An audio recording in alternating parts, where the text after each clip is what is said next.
we start, and let me say very good evening from Kampala, Uganda.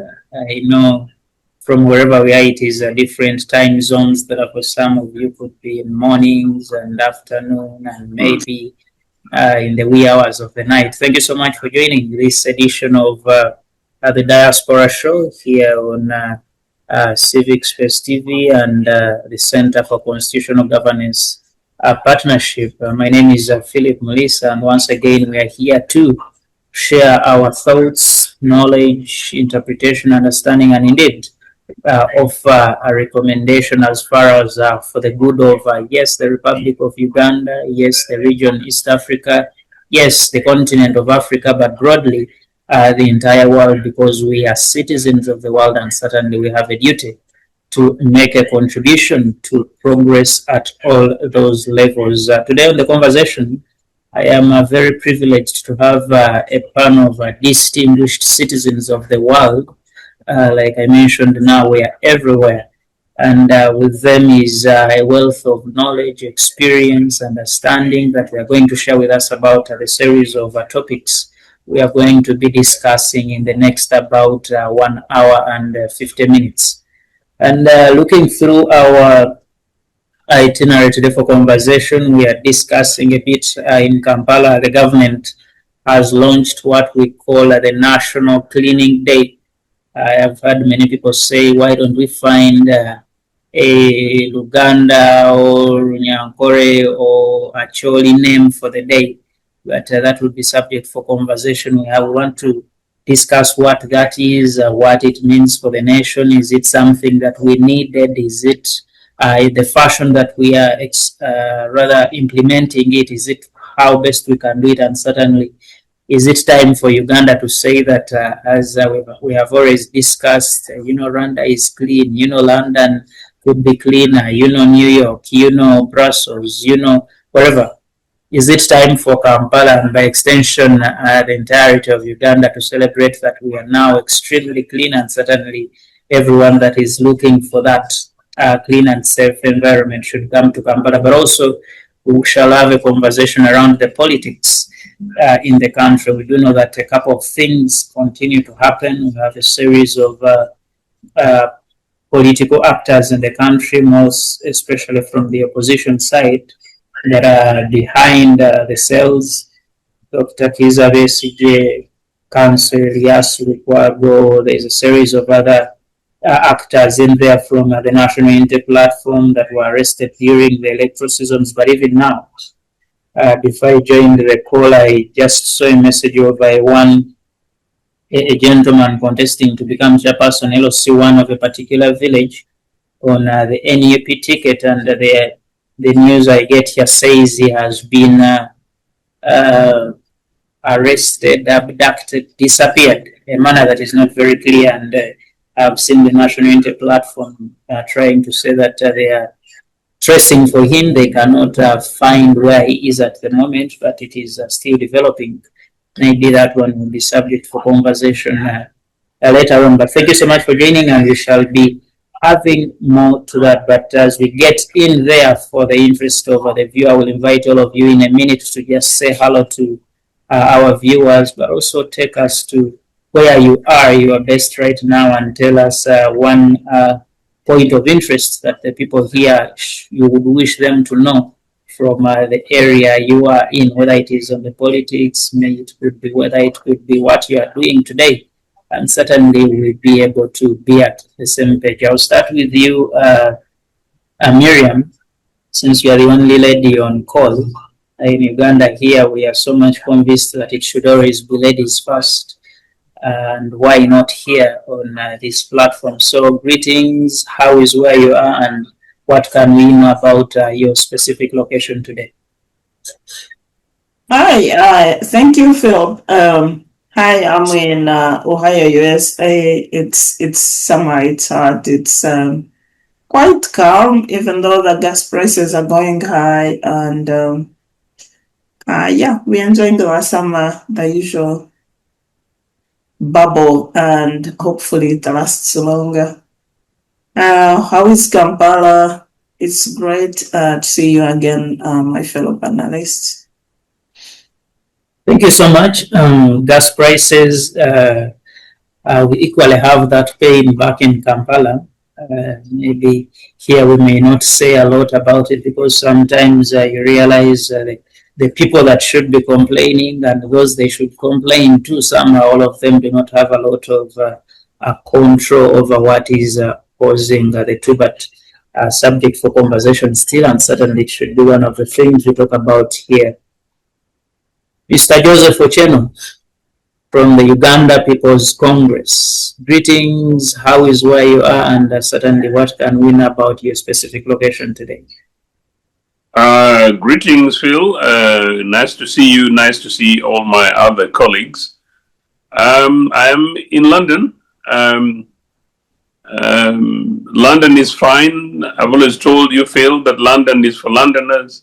Londoners do a great stuff for themselves. Londoners meaning broad United Kingdom. They elected a new prime minister. You can call it appointed or anointed, a new prime minister. So they've got a new government, which is a sort of like 1 week old about now.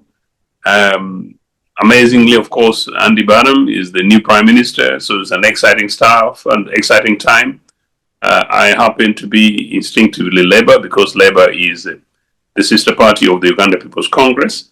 Labour grew me, I grew them a little bit also. So I have been having interesting fun actually within the last 1 week. I can say that yesterday I was with Labour women from my constituency. I was only one of two guys who were there, interestingly, but when they had support them in solidarity, I was delighted to meet my fantastic young rising star and friend, Mieta Fandule, who happens to be the only African member of the Andy Burnham cabinet as a minister for, indeed, Secretary of State, as they call them, for energy. So very exciting in that sense. But the more I see that, the more I follow news this morning, and you see how these guys are critiqued and scrutinized.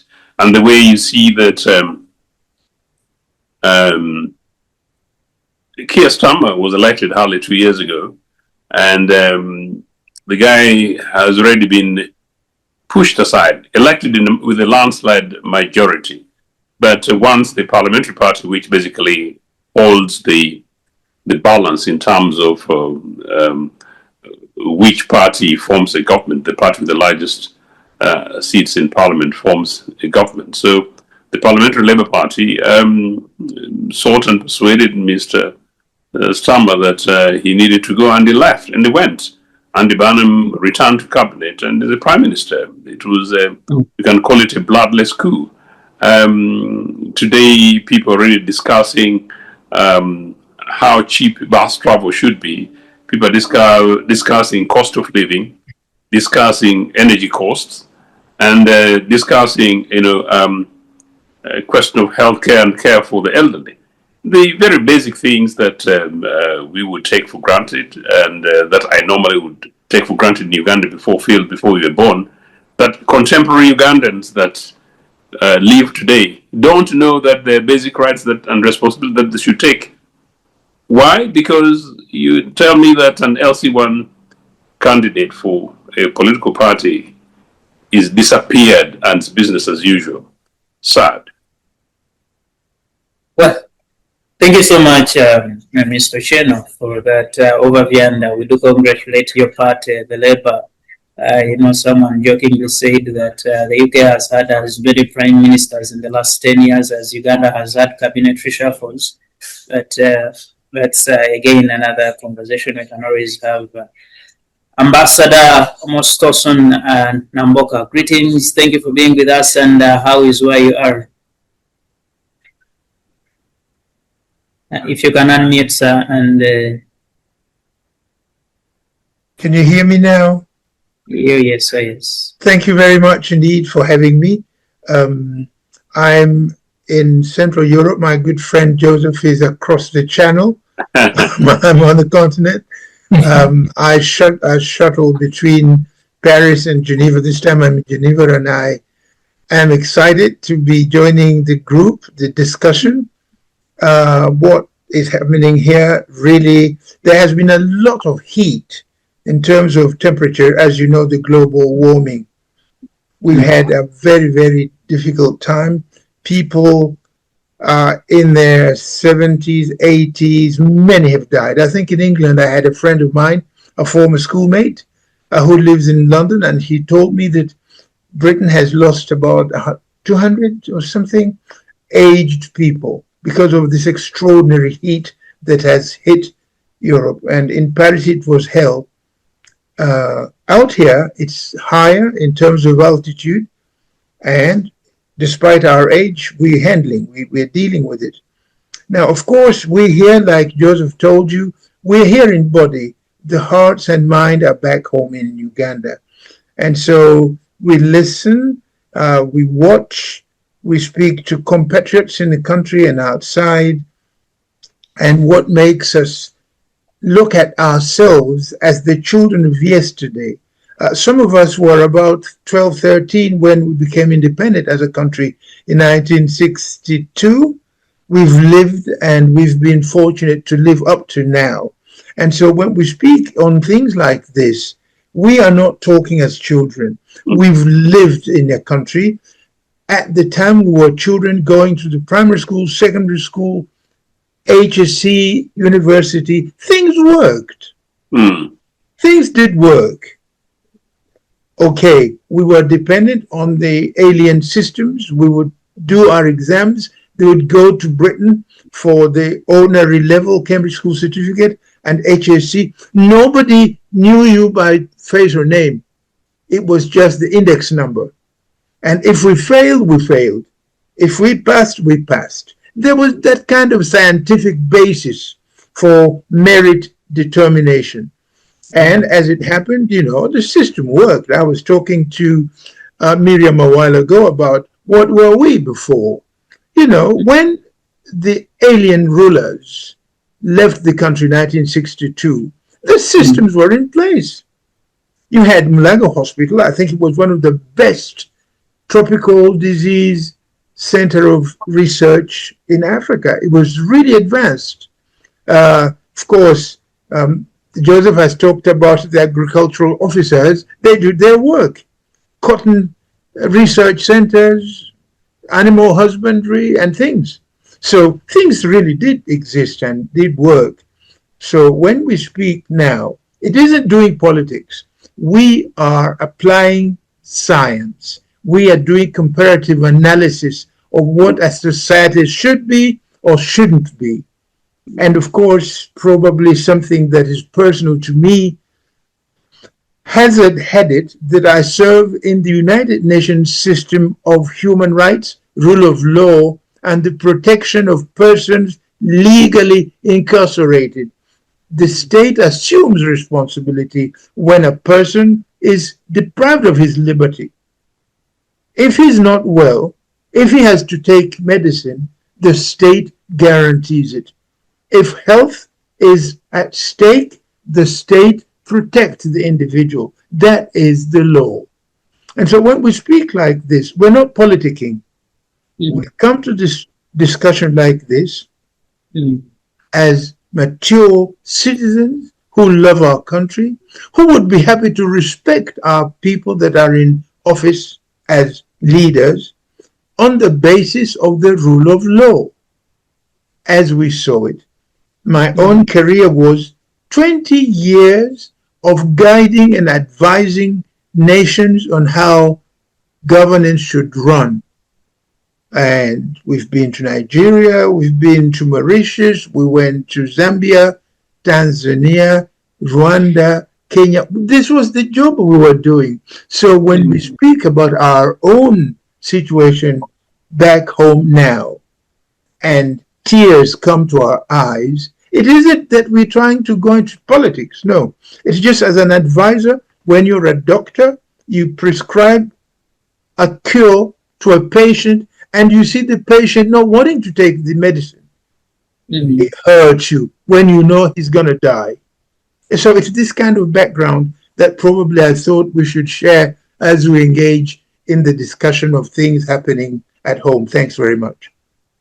Thank you so much, Ambassador. Wow, that is really strong. And one of the things you talk about is, for example, people are dying because of heat waves. And back home, if I may maybe make you aware, we also have people dying, but this time not because of heat waves, but we have a region called the Karamoja region, for example, and people are dying because of hunger, because they cannot access what to eat at the very time they need it to sustain life. And indeed, that should be one of the things we talk about. But I want to welcome Dr. Ochen. Dr. Ochen, greetings. You're very welcome. And how are you? How is where you are? Thank you very much, Phil, and thanks to everybody. I'm glad to be around. I'm in BC, Vancouver Island. Pretty good, warm.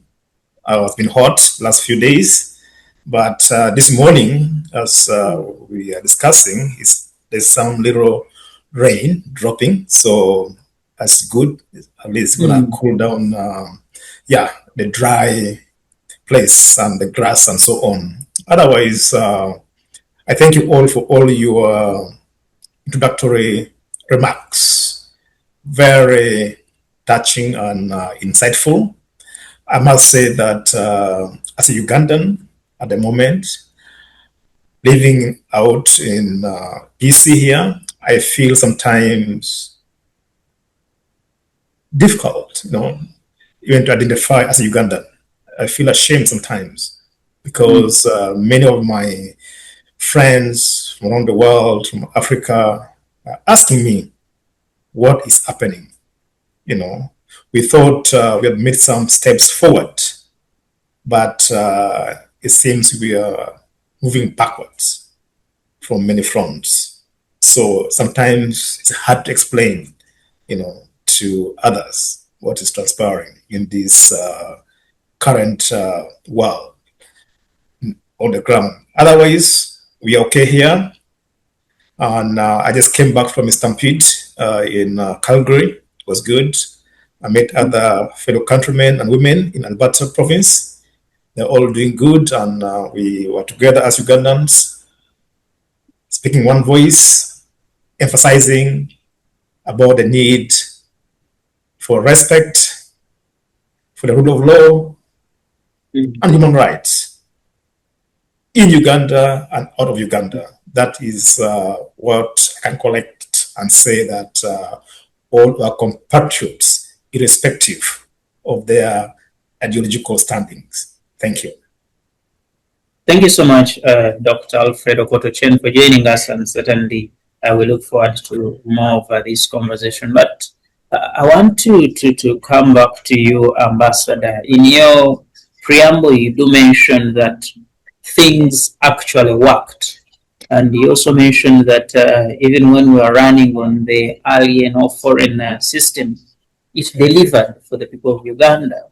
And you talk about healthcare, you mentioned Molago there, you do mention education. Makerere University was there, and every one of us knows how great Makerere University was then, and still great now, but a few things have changed here and there. And Ambassador, when you look at how things are now, like I mentioned, people are dying of hunger in Karamoja. When you come to Kampala, a little bit of politics happens, and the prisons are full. The other day, the Commissioner General of Prisons was saying they do not have space to where to put prisoners right now, and he says majority of the people they have in the prisons from the political season. There are people that were arrested on offenses related to the politics. When you look at the times you made your contribution, you talk about advising nations on governance, and I want to imagine at a particular point Uganda also got a bit of advice from you and many other people.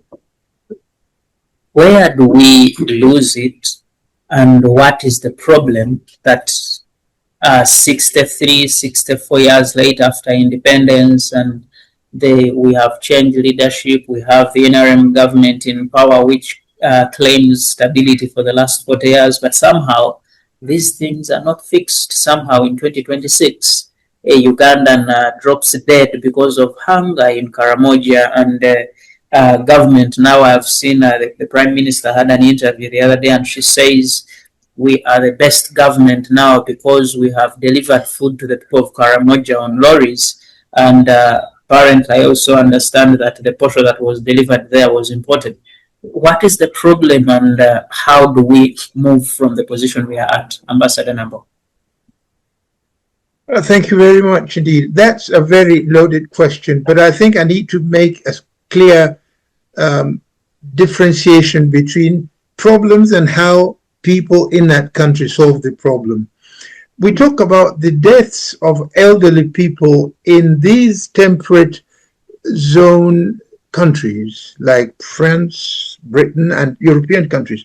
You've got to know that countries in Europe have a problem that is the winter.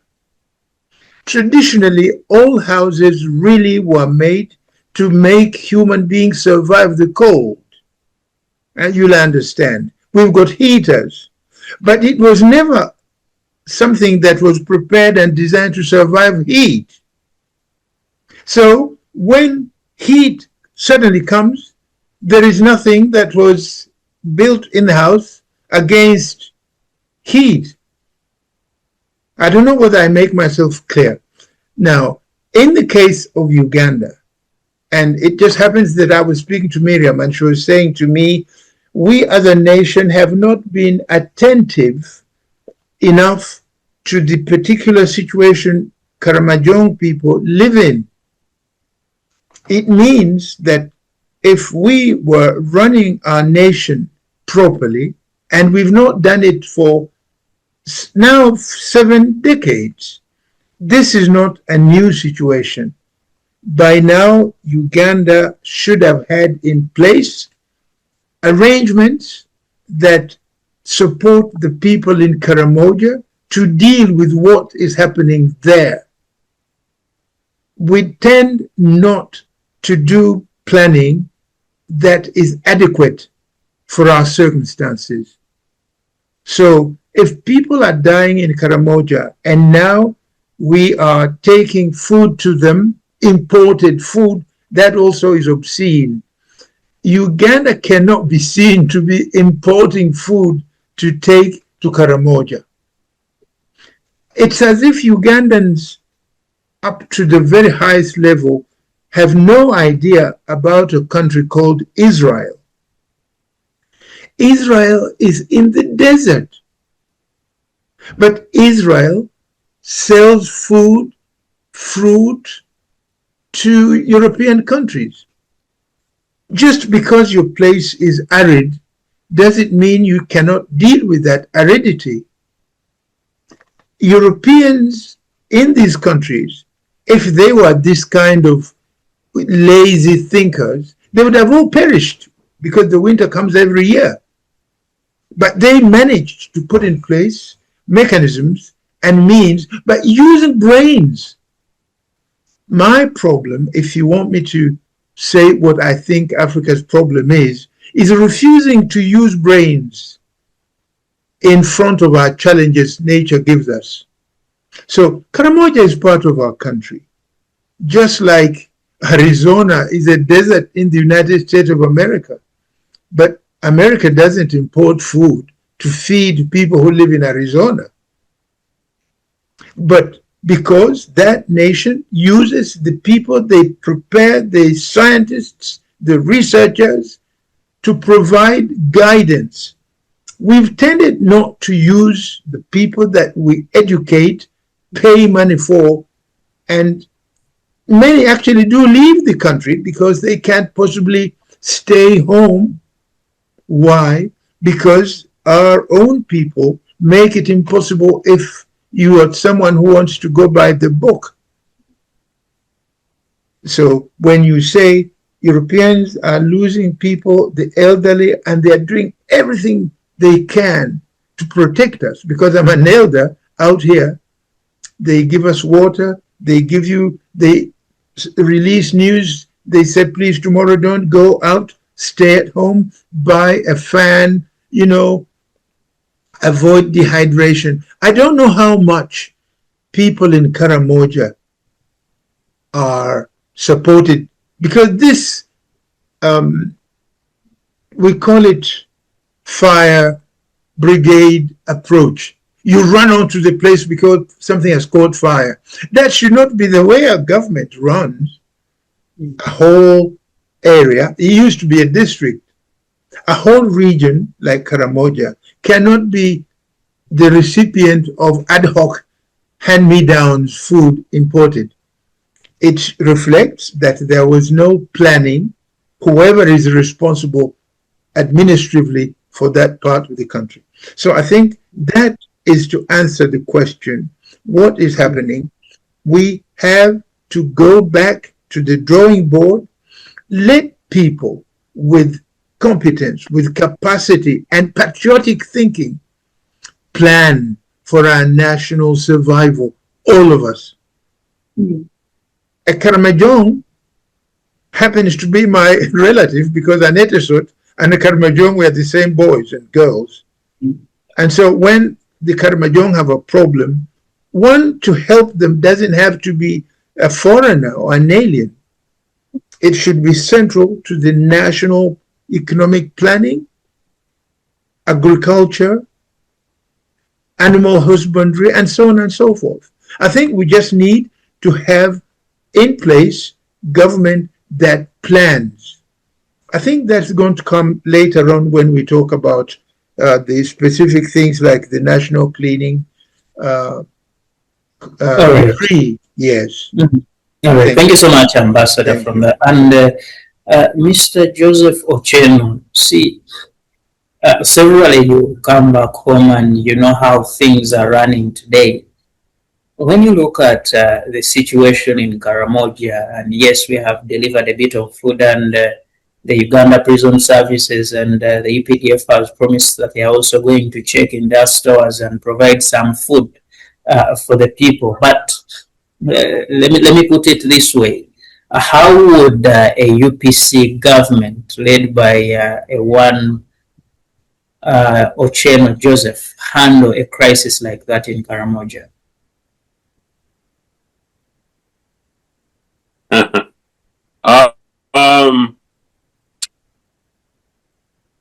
Phil, as the ambassador was submitting midway, I started getting annoyed.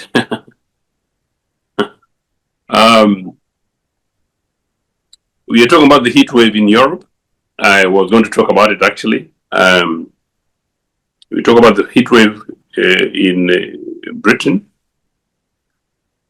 We talk about winter. I've worked within environmental services in UK and in public sector housing management before. I'm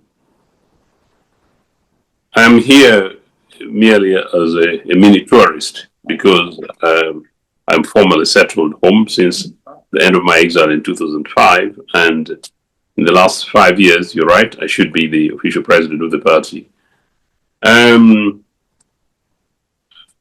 As ambassador was submitting again, I was feeling that maybe we're going round and round, but of course he's making the point. No, let's be blunt about this. You know, it's a failure of governance, but I think maybe we're also asking too much of the people in charge at Kampala. One, they do not have the will. Two, they don't have the goodwill for people. But three, sometimes I suspect that they just don't have a clue. And the answer is, that's why I was giving my introduction in terms of what happened, and you're talking about the 7 different leaders in a short period of time in the UK. Actually, what that shows is not instability, it's actually not a weakness, it's actually a strength. That systems and institutions work, that in a situation in which a prime minister resigns and goes to see the king, and by the time he's coming out, he's coming back through another door and another prime minister enters, and it's business as usual. One of the things that I want to propose actually in future is that an election in Uganda that takes place in January or February, I should not see incumbent president if rejected, and all parliamentarians who have been rejected, spending another nearly 6 months, legislating for the future. The point is that when you set up systems that work, systems will work. And in Uganda, we don't have that. But just back to your question, Phil, even you have told you this on one-to-one, that in 1970, the primary living exams results, my Bukedi topped with 96.6, first grade passes, and passed. And the second district then was Karamoja with 96%. That is 1970. So the Karamoja that we present today as almost a helpless community, by and large, they've got the other issues of pastoralism and others, yes, drought and others. But these are very, very human, ordinary citizens of Africa, as many are. But what had happened by 1970 was that government had recognized that education was not only an equalizer and is not only an equalizer, but an alternative, and that's the UPC government. Since you're asking me from a UPC perspective, although I would have given a response regardless, So, meaning that there will be people who will go to look after their cows and goats and others, and there will be people who might as lawyers and doctors and engineers, including the likes of Omwonyo Jokes, who went on and got misled by Mr. Museveni, and of course, the rest is history. Karamoja, and I think the ambassador will be familiar, was amongst the first parts of the Republic of Uganda that had been earmarked and for major irrigation schemes in terms of providing for arid north that would already even have possibly moved even further south to parts of Teso. That's what governments do to address the question of drought. And to address the question of the necessities for animal husbandry. That Karamoja, as it happens, was also part of contention, since Israel is mentioned here, where because of the irrigation schemes, and this is history lessons for you, Phil, part of the reasons why Idi Amin was used by the Israelis and the Anglo-Americans to overthrow the UPC government was because Obote had refused to take the Israeli idea of supporting engineering projects that would possibly have diverted the Nile in order to contribute to their conflicts in Egypt and others. I don't want to go to some of those details at the moment. So Karamoja was on the front of national programs as early as 1960, as was any other part of the Republic of Uganda. And that's what governments do, and that's what Ambassador is saying to you. But another interesting thing, there's a clip on which is actually on the device that I'm using, a note that I got from a senior Karamoja citizen who's also UPC, only yesterday. And he says, I'll paraphrase since I don't have it off me, is that in 1980, there was a famine in Uganda following the Liberation War and others. But there was a famine between 1980 and these things continued, including part of Arid North towards early 81, 82. Now, in that famine, the Minister for Rehabilitation, we had a minister dedicated for rehabilitation, and that was Masete Kuya. So apparently Masete Kuya led a delegation for relief supplies to Karamoja. Now, this gentleman, whose name I withhold for today, because he's a public servant who was about to retire, says that he was a young student and he had Masete Kuya tell the people receiving the goodies, you can frame it as that relief aid, that they needed to, because people were singing, and I think that they designed some kind of a song for World Food Program and the Uganda government food program in terms of aid. And the minister told them that he did not want that song to be like that. He retuned it in that certain way, because he said that this is the last time government was providing for them. It's an amazing thing actually I got only yesterday. He said this is the last time government was providing relief aid, because the next other thing that government was going to do was to provide what it normally does, and that is to provide essential agricultural implements, including hoes, seeds for all that was necessarily required, including millet and sorghum and everything in a very basic way to the entire Karamoja. This gentleman tells me that by the time the Okello NRA bandits stormed town in 1985, Karamoja was a net supplier of foods, exporter, he called it, exporter of foods, including to neighboring communities that did not necessarily need food. But the point was that Karamoja was sufficiently self-sufficient. So that is what governments do. That is what decent governments do. Remember that I was trying to talk about the cattle officer. Not only would they do that, but you know, the things to do with the cattle ducks, meaning that the Karamoja cattle, the idea of moving from one place to another, looking for water would not apply because government was beginning to build and create cattle ducts for ticks, but at the same time providing water so that people don't have to move from one place to another. One, to graze for land, and two, also to graze for to look for water. That is what governments do, and that is what UPC government did intervention that he did in Karamoja. And final point, actually, the current, I think she's been returned. One of the members of parliament, women members of parliament, I think for Napak, her father was at that time in the 80s a county chief, sub-county, I think county chief, and he was part of the government's program together with the rest of the county chiefs in Karamoja, community leaders and elders, that worked on voluntary disarmament of Karamoja and helping the Karamojong to move away from the politics of wrestling, because it's basically a bit of trade and culture. And that by, again, the time the NRA bandits and the Okellos took over government in 1985, wrestling was a thing of the past. And of course, every now and again, NRA guys talk about this thing. And I'm saying it very deliberately again, because these videos will go to them. There is even part of the other thing why Karamojong, even amidst this madness, go ahead and say Nyongo, NRA, no change. The idea is that NRA brought peace and stability to Karamoja. No. UPC government had done it, in a manner in which it had worked within about 4 years. So all these things are actually possible. But final thing to say about this thing, which is very unfortunate, and I'm going on and on. I have been, since you've asked me for this film, I've been talking about this thing about street children in Karamoja and street children in Kampala for a very, very long time. It's basically an absolute dent on the conscience of our people. And today is Sunday. I really hope that some of those people who look rather healthily in the streets of Kampala, passing traffic lights in Kampala, have a conscience, and as they watch and think about some of these things, they consider their real gods, that we have people who are starving to death. And for them, as policymakers or people who follow or feed the dictatorship that has, in my opinion, fundamentally failed the people of Uganda at Kampala.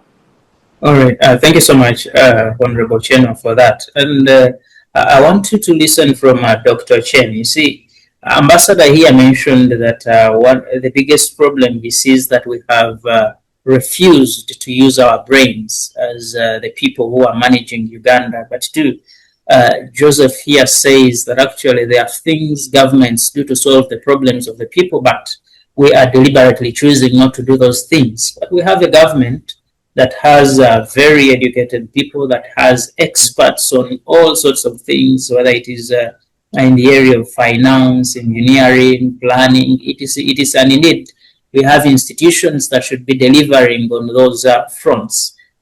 Dr. Ochen, from your diagnostics and perhaps your observations, the challenges we see, like the one in Karamoja, for example, people failing to get what to eat, and by extension, other regions of the country.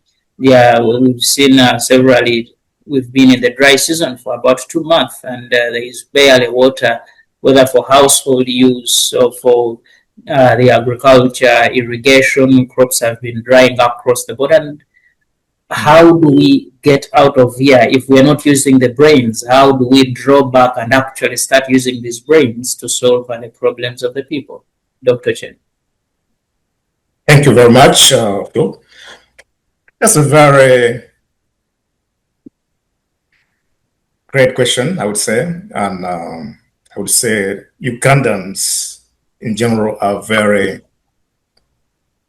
able-bodied individuals, intellectually, physically, but the challenge is that we lack functioning institutions in Uganda. There are no institutions. They are there in name, you know.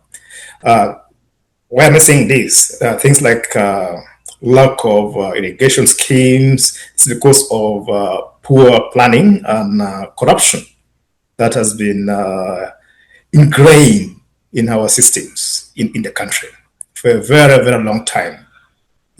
Sometimes you do wonder what is going on in the country. You know, they've kind of normalized corruption. We have the ability as a people, you know. I know that right now we have lots of learning institutions in the country.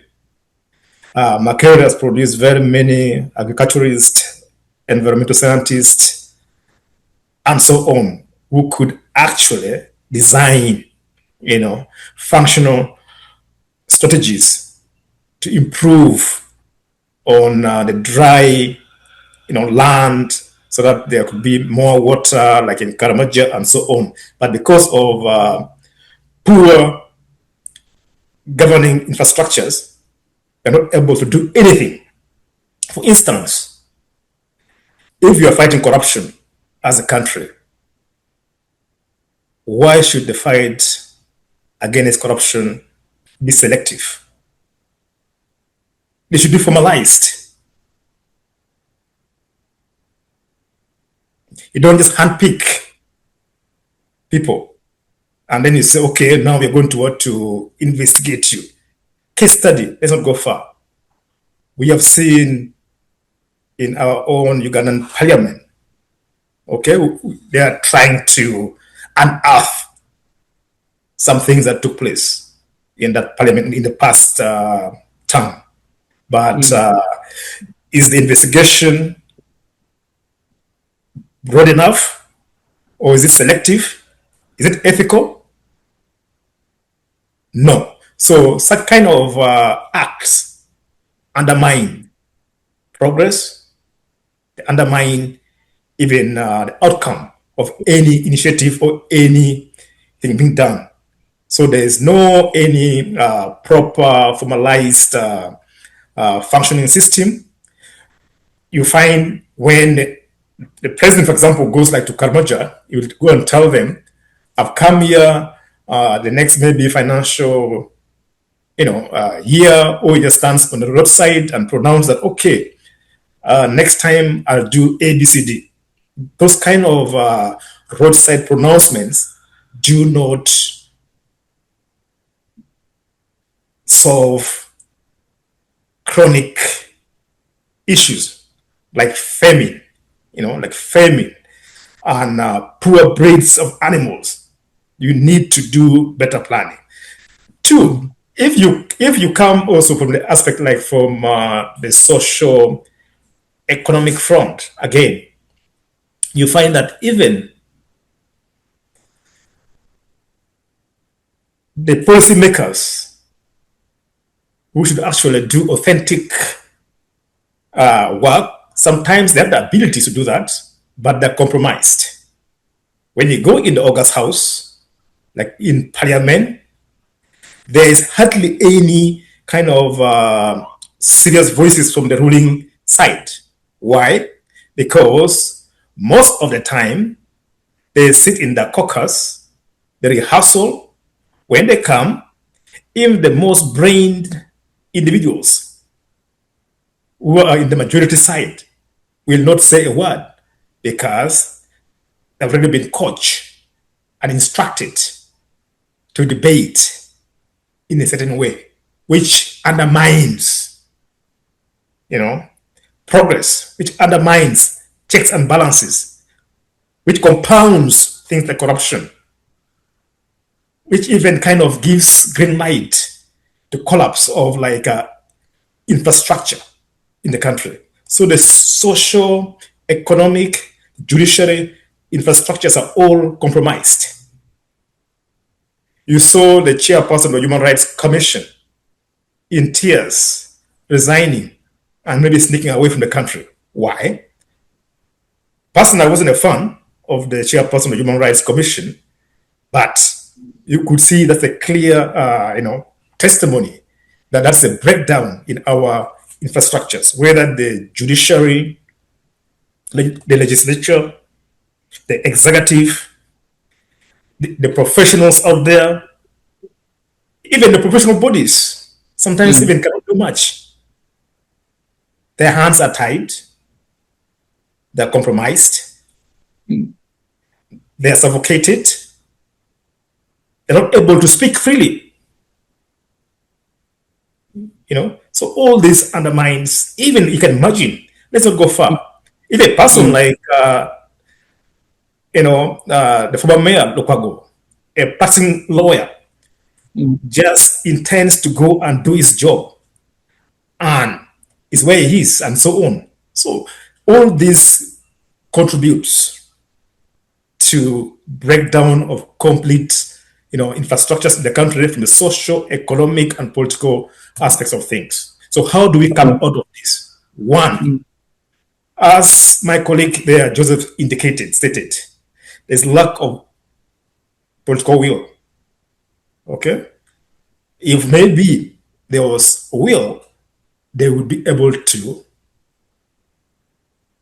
make things function and succeed. Secondly,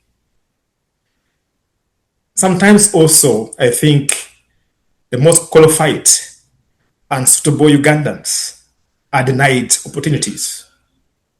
Sometimes they handpick cronies to sit in very key and strategic places. For instance, I'm seeing the local government and right now the new appointed ministers, the way they are handling the corruption things around the country. It's a good idea to fight corruption, but we don't need to do things in a rudimentary way. We must have respect for the rule of law, human rights, and constitutionalism. You might have good ideas, good intentions to curb corruption and so on. You might have good intentions to improve the quality of farming, agriculture. But if you do it in a kangaroo way, it undermines your intentions. Even compromises the quality of the output of what you're trying to produce, whether you're trying to improve the quality of animal husbandry or poultry or piggery or even education, learning institutions. If you do it in a rudimentary way, you'll compromise the quality of what you're trying to produce. So thank you. All right. Thank you so much, Dr. Ochen. And Mr. Francis Kamuhanda, thank you so much for joining us. And as you fit into this conversation, see, the challenges seem quite many. Yes, we can talk about the hunger in Karamoja and people dying and the assistance being sent there, but it does not stop there. In Kampala here, you have challenges, whether it is in the politics, the persons that are arrested here and there, and somehow it takes weeks, months before they are produced before court, and even when they are produced, the processes as they proceed, it is not as should be in the justice system. But even beyond that, we talk about the supplies. We've just discussed the dry season, and people do not have access to water. In Kampala here, national water, there has been a serious conversation actually on the streets about the Uganda Electricity Distribution Company Limited and the National Water and Sewerage Corporation, and people have been debating which among the two he has the highest expertise in disconnecting or making their services unavailable to the people.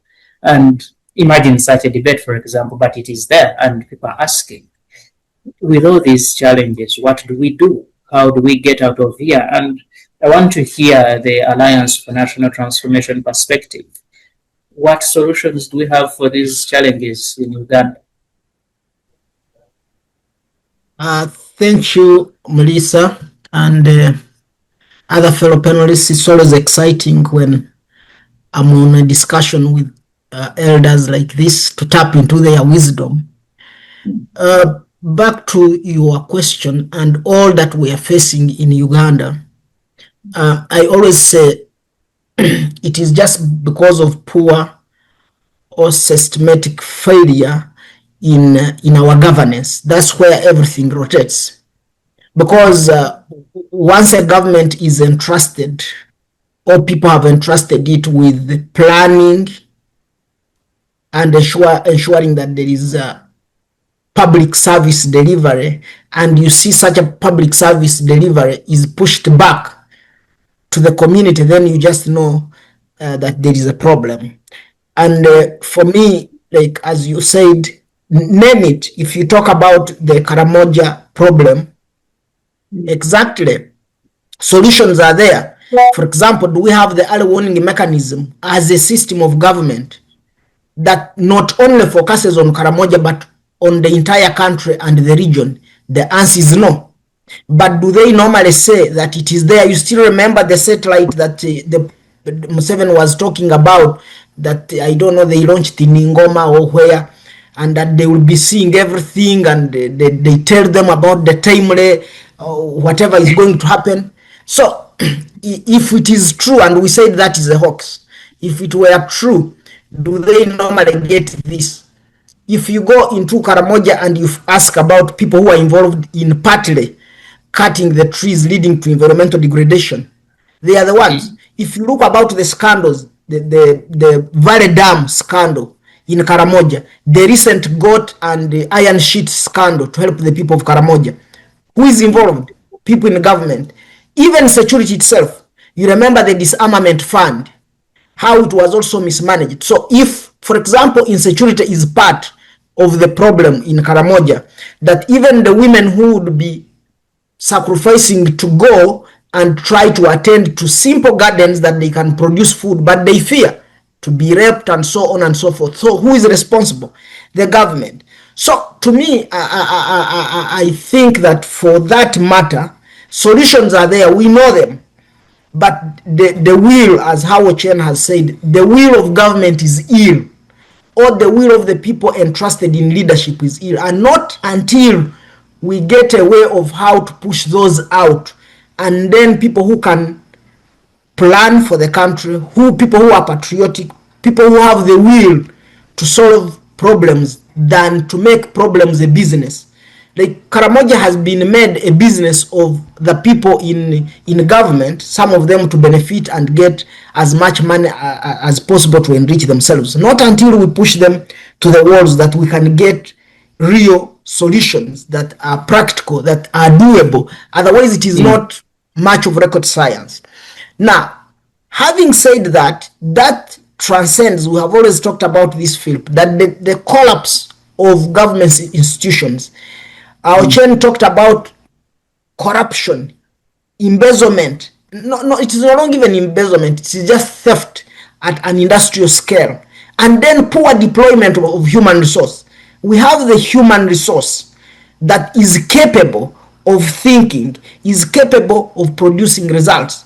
But because of nepotism, tribalism, name it, you find that people are deployed depending on technical know-how than technical know-how. And that also constitutes largely part of the problem. And then because people are just put there because he's a son of so-and-so, a child of so-and-so, then they can't think out of the box. Even that's where even creation of employment to accommodate all those unemployed youths will come in, for people who have the brains to think beyond the small offices where they have been put. But everyone who goes there is thinking of how to steal from the system. So we can't grow a country like that, not until we push such a leadership that cannot produce or transform the country, and we usher in systems or people who can transform the country. Then we would be smartly dressed, going nowhere. Thank you. Thank you so much. Miriam, you see, you hear the gentleman and you're the only lady on call here. And severally, we do talk about at household level that it is our mothers, our sisters in the homes that actually have the final solutions to some of the challenges we face at that level. And here we are looking at the nation.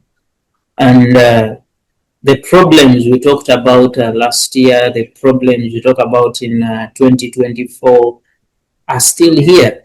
And it is not lost on me that equally last year, there was a time we were delivering food to Karamoja, even in 2024, even in 2023. And of course, COVID-19 was also another time that was very problematic. But how much longer are we going to continue going for, yes, let us deliver food there? And of course, the food is also not enough. When you will deliver for about 2 weeks, then the stores will be empty.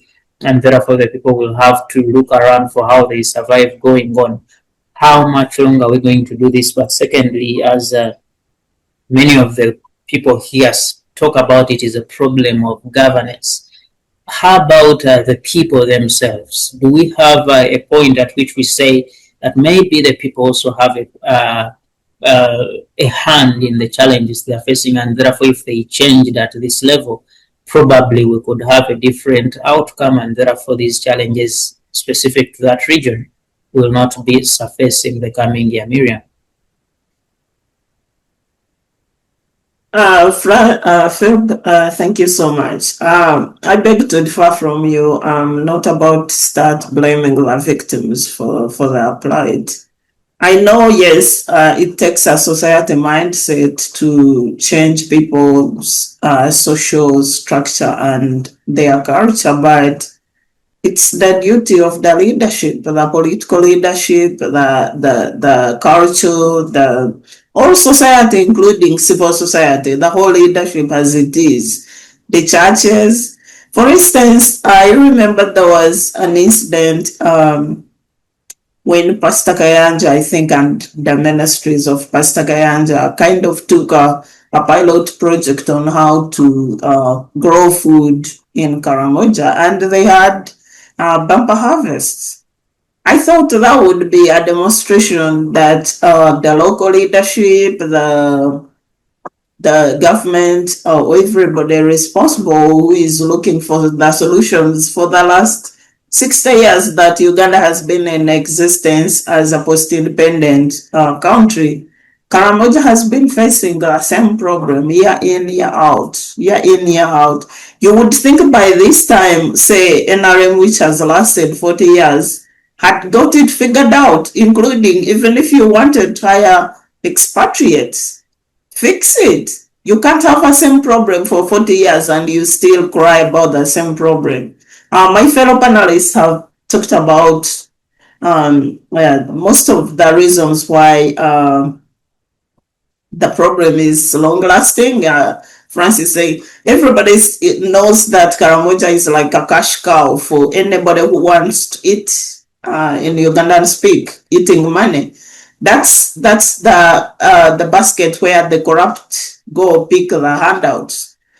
They look at disaster as an opportunity. That's a cash cow for them. Karamoja has always been there. Nobody demands accountability for Karamoja. The funds are every other time are provided for in the budget for resettling the people, for irrigation, for reclaiming Karamoja, for emergency relief, for everybody, including the worst scandal, the Mawati scandal. And ideally, the problem was with the Mawati, the excuse was the weather doesn't even favor the iron sheets that were provided. That shows the misalignment of, like, whoever thinks for Karamoja, it's like an afterthought. They don't even do feasibility analysis on ground to understand what works better for these people. Can you imagine someone providing iron sheets to a place which burns like fire? Those people have always had their way of constructing their houses, without electricity or AC to cool the houses down. the grass thatch and other materials which which are weatherproof are better suited for that area than the iron sheets. So it shows how negligent the government is, that they would even plan to provide iron sheets to a place which burns. But iron sheets are better than nothing. Maybe they can construct the big structures like hospitals, schools, and whatever. And maybe they put in some weatherproof materials to prevent the heat. But the ideal way is for someone to go down and ask the people and look for better solutions to the problems than what, like not firefighting. You don't wait for famine to come and then you start solving the problem after it had happened. I saw Minister Tumukunde saying that he's going to fight the problem of bringing Karamoja children on Kampala Street. But those children, I'm sure even parents are willing to ship their kids out so that they can survive the famine. If kids were going to school, if kids had structures which are working, they had like a school system, they had hospitals, they had food, which parent would ship their kid out, throw them on the street to survive? Every parent would want to keep their child home close to them. Which mother would be running on the street begging when they can stay home and have food in their own kitchen? So we really, as a country, it's a shame upon us. It's a badge of shame every other year to see our people dying of hunger. And it's not only in Karamoja. Of course, the Karamoja takes the precedent because it's kind of a common thing, and people die in many numbers or suffer, a huge population all suffer at once. But if you go close, even in Uganda, even in Western Uganda, any other part of Uganda, we still don't know how to control the weather to enable people still depend on the mercy of God, quote unquote, to survive. Like if you grow food and there is drought, there is like prolonged drought. Recently, there was massive death of cows in Intungam. All that cattle corridor suffered huge losses due to drought. It wasn't reported because people assume those people in Western Uganda, we have a disadvantage. We assume we are well off and people don't talk. Maybe we are well off because we have other means of survival, but people also suffer from these weather variations which are not controlled. People don't have valley dams. Like any moment there is prolonged drought, if someone has a herd of like 100 cows, he's going to lose more than a half of that, but nobody talks about it. So people face those challenges, that the food crops die, and you find the people barely surviving. So when you see numbers of Ugandans who can afford a meal, 2 meals a day, less than, actually they say Ugandans who more than 65% of Ugandans survive on 1 day a meal, 1 meal per day.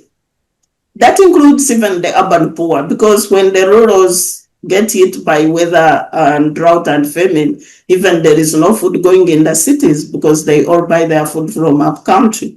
So we have a very big problem of nutrition, of feeding our country, yet we are supposed to be the food basket of Africa. We have the biggest chunk of fertile soils, but we still don't know how to tame nature to give us food in this day and age. So we really, when we are looking at Karamoja, we should look at it as an issue of national concern. It should be a priority. Agriculture being the backbone of Ugandan economy should be a number one priority, and we shouldn't be having someone dying of hunger in this day and age. That's a shame, and I don't know if our leaders are capable of being shamed, but it's really very, very, very bad, and it shouldn't be happening. All right, thank you so much. It is indeed a very, very sad happening, and the level of dehumanization one has to go through before they drop dead because of hunger. It is one that no one should be going through such a situation. And thank you for the thoughts. And Ambassador, I want to come back to you. You see, as we talk about the challenges that are happening in the country, government seems to be coming out with solutions to some of the challenges. And one of the problems we've discussed severally here, including with Miriam here and Joseph, is one to do with the extent to which Ugandan streets, homes, workplaces are dirty. And government has listened, and they do say that effective this month, every last Saturday of the month, all Ugandans, old, young, middle-aged, educated, non-educated, should be somewhere cleaning up in their neighborhood, making sure that the nation is clean, and therefore we should solve that problem of garbage, rubbish everywhere, whether in the towns or in the villages. And maybe this is the time we should say that we are waking up and we're starting to get the solutions. And several have been compared to our neighbors in the southwest, Rwanda, who they are very clean, and we are just the opposite of them. Is it our time to compete with them and say that we are clean? But more importantly, Ambassador, do you think this is, because it is mandatory, every Ugandan you have to, and I am very much aware that we have people that were arrested yesterday for them choosing not to participate in the cleaning exercise that we were undertaking between 8 to 11 a.m. We do know that at that time, all institutions, including banks, including schools, including marketplaces, every other workspace is closed. And therefore, the economy pauses in between those hours. I want to hear your thought, Ambassador. Is it the best policy you would call for at such a time, such that we ensure sanitation or a clean environment in our cities, Ambassador? Thank you again. You'll excuse me, I'm coming to speak about that, but as my colleague spoke, I felt that I hadn't touched on something you said I should speak about at the beginning, the overcrowding of prisons when people are being added there, and the authorities running prisons complaining that now there is hardly space left. Again, it goes back to the question of non-existent planning at the national level. A department like prisons, with a commissioner for prisons and a minister of internal affairs, I suppose, which is the parent ministry for that kind of institution, must know properly that such and such a district has a prison facility, so many cells, and each cell has this capacity. And when the person responsible says to government, please, we are full now, that should be a reason for those deciding to send people to prison to check. And then you begin to say, there are people that need not be inside. You can remove those or release them for whatever reasons. But in our own system, that you should even be complaining about the prisons authorities complaining about being overcrowded, and people are saying release prisoners. I mean, it's just a kind of... Maybe, Ambassador, if you allow me, just yes, give you the figure. The prisons department mentioned that they have nationwide, their capacity should be 23,000 prisoners. Yes. But currently they are holding 77,000, which is threefold, and they are asking Parliament, but also the leadership at the judiciary, to find means within the law through which they can reduce on this congestion in the prisons as more prisoners are actually being brought in. But also the other concerning issue was that actually about 40% of the people they have in there are on remand, with some that have been on the same for about 5, 7, 10, and 12 years. So that is the picture. Thank you very much indeed. We're speaking statistics. we are talking about technical aspects of governance. There is no politics involved in the statistics you're giving me. Instead of having only 23,000 inmates in the correction services facilities, you have 77,000. That is bad for the population, because those people in the rooms, I happen to have been in the kind of responsibility to go and see how people incarcerated legally in prison are living, are surviving. This is cruel, it's wrong, and we are a nation that subscribes to the international standards in what we are doing in practice. So that, if this conversation helps, is a message to the authorities to do the right thing. You cannot have facilities for 23,000 inmates and you have 77,000. And we should be looking at ourselves as compatriots. Those people, of course, we speak to to Colonel Kiza Besigye as an individual person deprived of his right to be in liberty. And he is in prison. But imagine, you're saying that we have 77,000 people in that condition. So that is a message to the authorities. So now, going back to what you asked me to comment on, I would just say one more thing.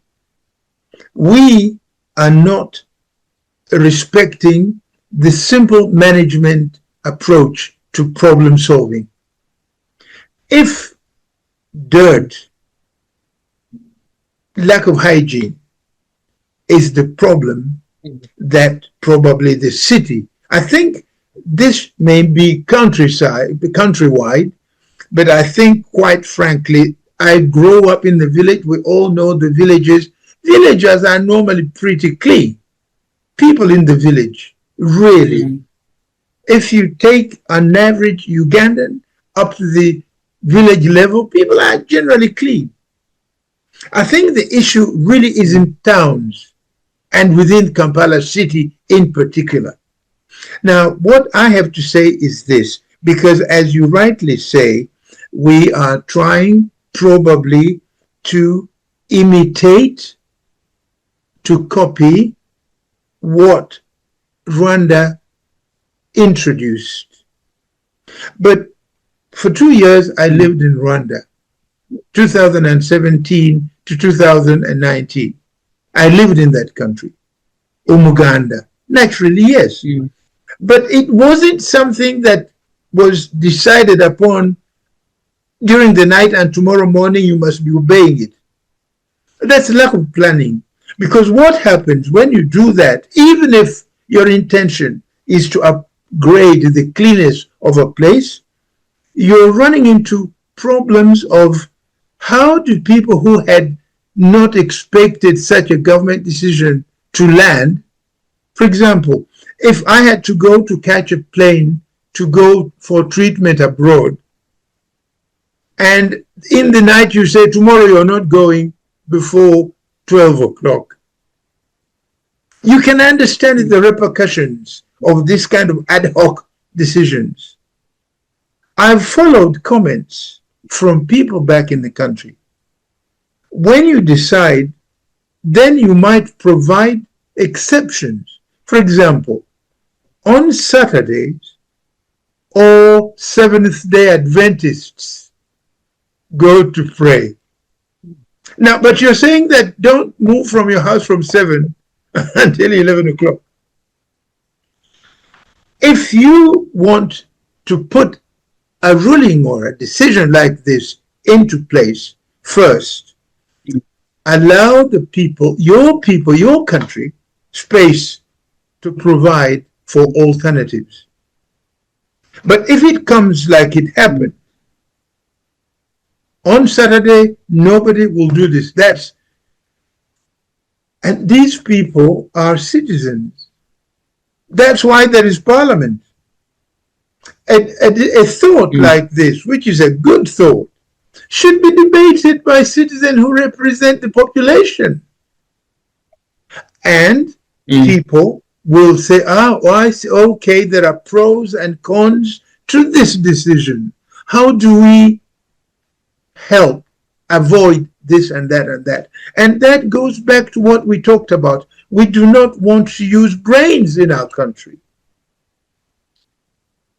This business of decrees, the minister has decided this, the president has decided this. In fact, this is something that I thought I should make as an appeal.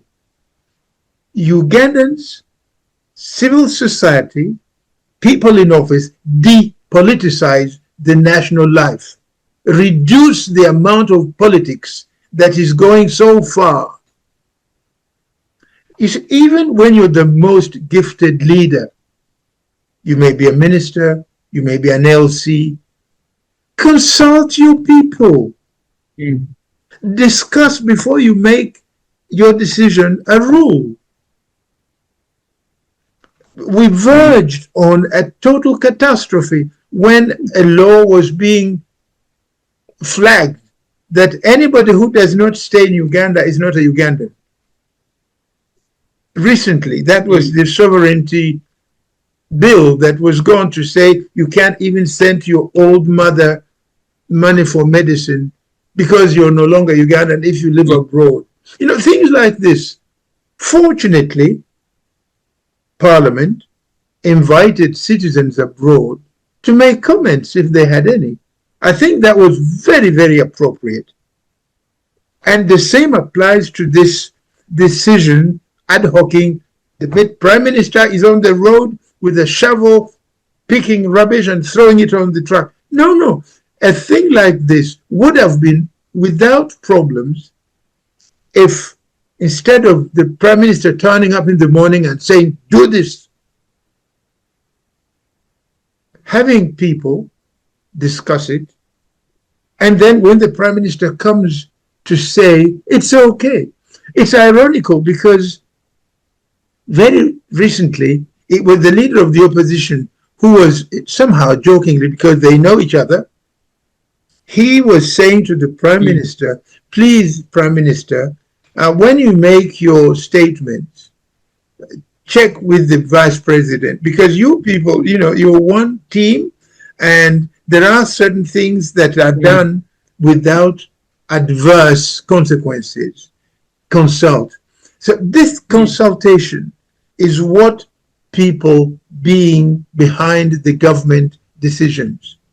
So on this particular question of cleaning up, I think the people in Rwanda had the decision discussed, planned, and the way I saw Rwanda running their affairs, they probably allowed a month or 2 months for citizens to know Umuganda. People will be going to do, you know, general service, general community work, and everybody has prepared for it. But if you come ad hoc, I think that basically, there are many other comments that have been made, because is it really something that is an imperative when people pay poll tax?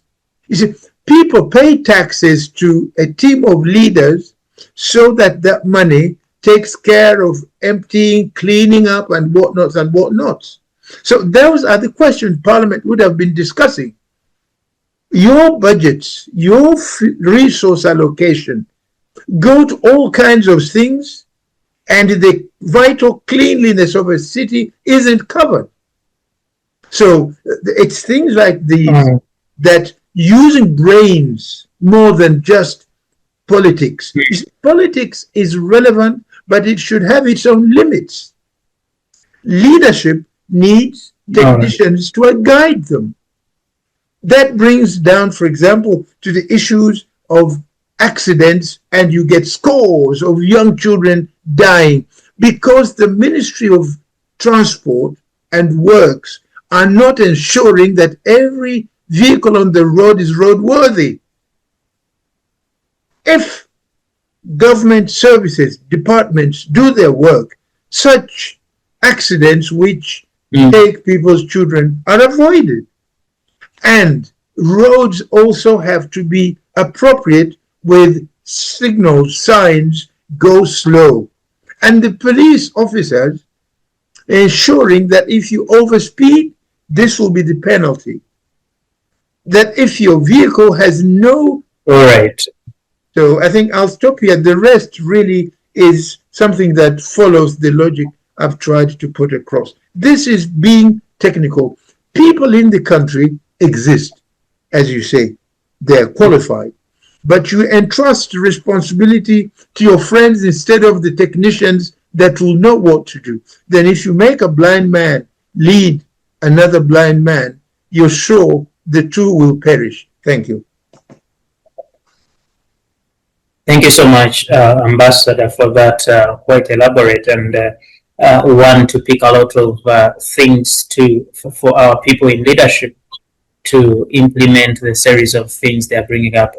Honorable Ochieno, look here, you are lucky you are not in the country yesterday, but many citizens were beaten, others were hauled up to police trucks because they had not participated in the exercise. But one or two things come up in this. Number one, when we talk about a national cleaning exercise, is it supposed to be an arbitrarily forced, like Ambassador says, the planning and making people understand the time that is supposed to be involved?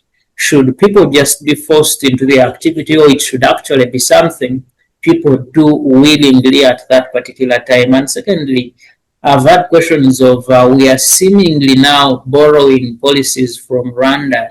And, as we talk about the National Cleaning Day, a few months ago, we introduced the National Car-Free Day. And I don't know to what extent we are capable of implementing that and many others that are coming up. Should we now say it's about time we, like many people have said, Rwanda came from, there is a lot of contribution from Uganda that created Rwanda, and it is time for them to pay back by giving us a series of things they have implemented in their country that have worked, and therefore we are the parent learning from the child kind of arrangement. Honorable Ochen, take me there.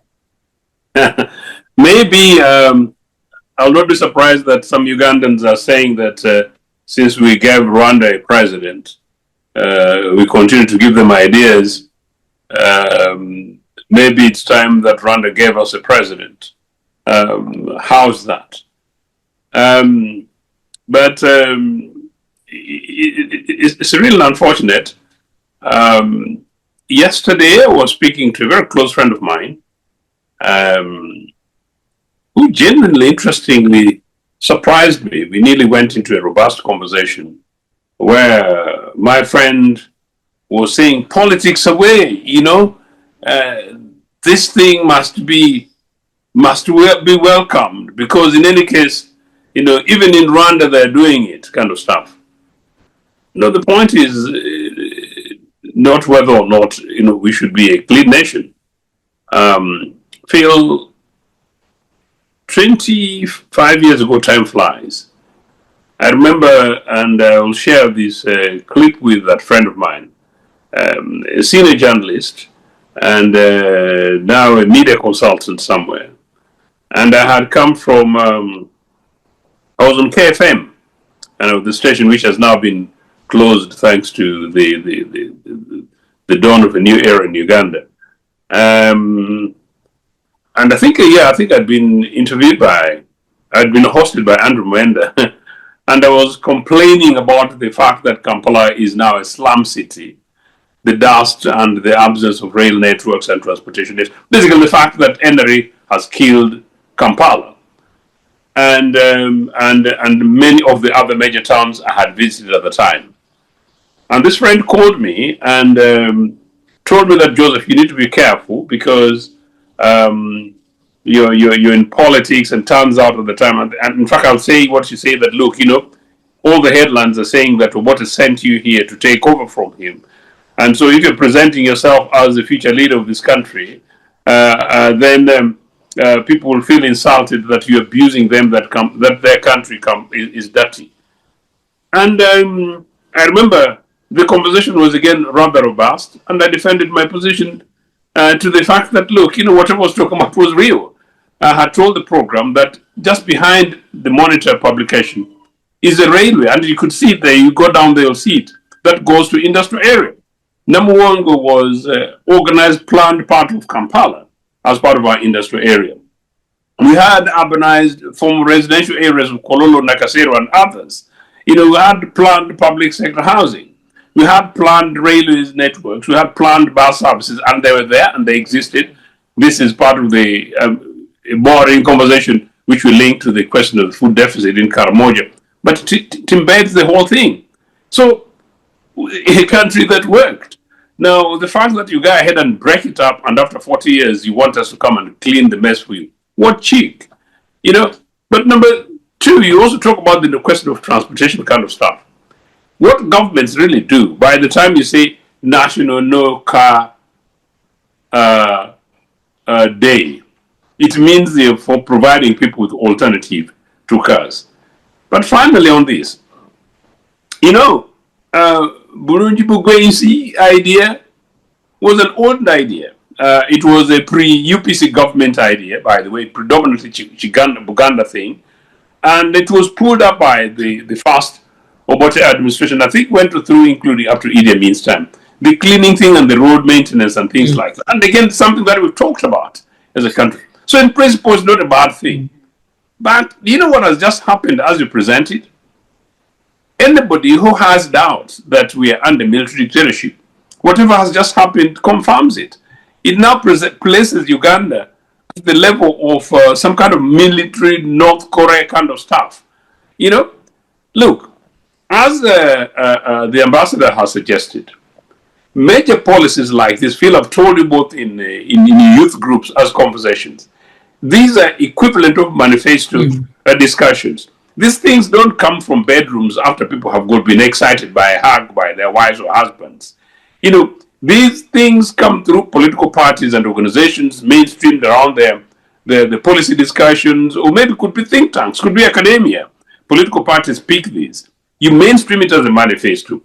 You turn it into an election issue. This ideally should be an election issue because we had proposals for national service, by the way, which was a UPC thing again in Bote 1, and was substantially opposed, including by the Musevenis and a few people in NR whom I know. But let's not go there. Point is, if you want something as major as this, we just came from elections the other year. They should, just like taxation, say the look, when we are elected or when we are re-elected and we're re-elected, we shall implement a program, ABCD, and as ambassador says, people discuss these things as a matter of policy. People scrutinize these things. Technocrats come. Even if you're the leading political party, in this case with big brains, the kind of conversation that we have of the do's and don'ts, help you to crystallize this side by side with public servants, civil servants. Civil servants, in this case, the Minister for Environment, Minister for Transport, Minister for Public Services, what is it? And indeed, Minister for Trade and Finance. In other words, this elderly bandits say that for one day you lock down a country for 3 hours and there's no economic implication, and nobody has talked about it. And some Ugandans are now clapping, but all of a sudden the Buvera that the elderly bandits piled at a particular part of Corona for the last 40 years has gone. So yes, now we clap for them. Thank you, Jesus. It's that terribly nonsensically bad. Now, the Bulembuji thing, if it worked, and you asked me that I missed out on this cleaning, yes, I was thinking about it. First of all, I pay for cleaning in my area. Number two, I don't throw out junk at all. And I was remembering the other day when this thing came up, when my niece took exception when I threw, actually we were traveling on a major road, and I threw a water bottle in a car. And she was nearly instructing that the car stops and we pick up this water bottle. It's culture, it's leadership, it's organization, it's the environment. It's a common sense thing. In any case, we've been saying these guys are killing our environments, and you go ahead and link it with the wildfires which are killing the world.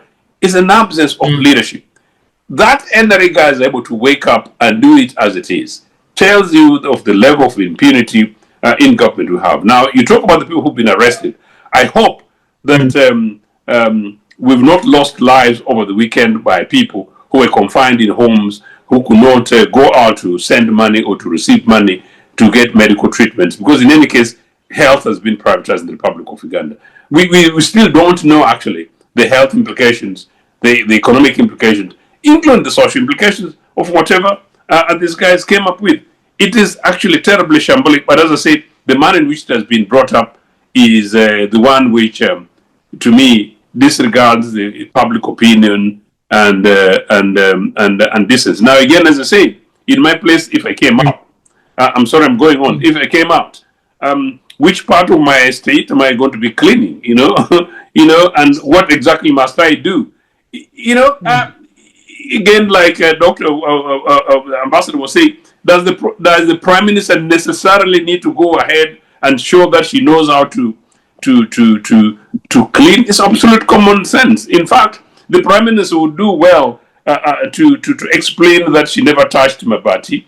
That she should go ahead again explain that the monies and stuff that went to Karamoja under her watch, she takes responsibility for them. Maybe, when people eat well and come back and do exercise, maybe Kampala will be slightly much more responsible and clean.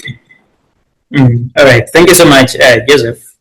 I wanted to bring in Dr. Ochen here. I see, Dr. Ochen, in 2024, around August, I don't know if you're still with us, we had a tragedy in Chitezi, our landfill, garbage landfill. Yes. Very huge mountain of garbage in there, rolled over people's homes, and police confirmed 34 deaths there, and about 1,000 people were displaced. But informal reports indicate that actually the deaths were more than 34, and many of the people actually, police did not succeed at getting them out of the heap of garbage. And 2 years later, government promised they would find a solution for that, and including getting companies that would process the rubbish and garbage and get other products out of it. But we still have that heap at Chitezi, and government, as if we rested Chitezi, we created another landfill in Entebbe. And as that one got filled up in about a year or less, we now have a new one in Impiji.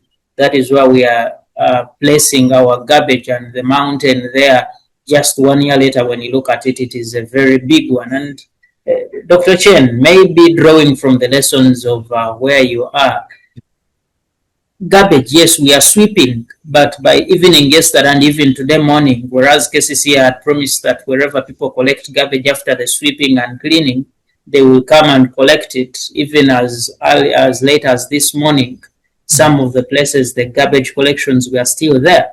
And do you see this as a solution to the problem of sanitation? But secondly, how better can we handle this problem of garbage across the towns of Kampala? Thank you. I've had my colleagues' submissions, and I must say that I do concur with all their respective contributions. As Ambassador at the initial stages stated, it's very important always to have dialogue, discussions on national issues. You don't just make roadside decisions. In principle, as a person, I do subscribe to the aspects of environmental conservation and protection. In fact, that was my initial training. Back in Uganda, I would say I'm an environmental, manager and scientist from Makerere. But when I'm out here, I do other stuff. That was what I studied in Uganda, environmental management. So I'm very passionate.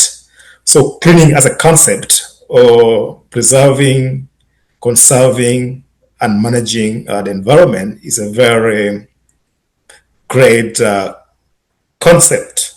But my bone to crack here is the way it was handled. I think it was just a roadside pronouncement, a rudimentary approach. because I think they're trying to copy and paste from our neighbor Rwanda, from the Umuganda kind of thing in Rwanda, where I think they do from time to time, which is more organized. I think the citizens were involved in that kind of coming to terms with that kind of arrangement. As a country in Uganda, I think Ugandans at large were not involved about this decision. And as one contributor, Ambassador said, we have representatives in parliament, in the district councils.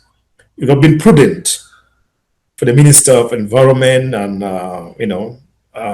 Water to have brought a bill before the House to have been debated, and then they would maybe pass, a formalized kind of calling or law that would encourage Ugandans to come out and engage in maybe once a month kind of cleaning, and that would be coordinated across the different sectors of the government.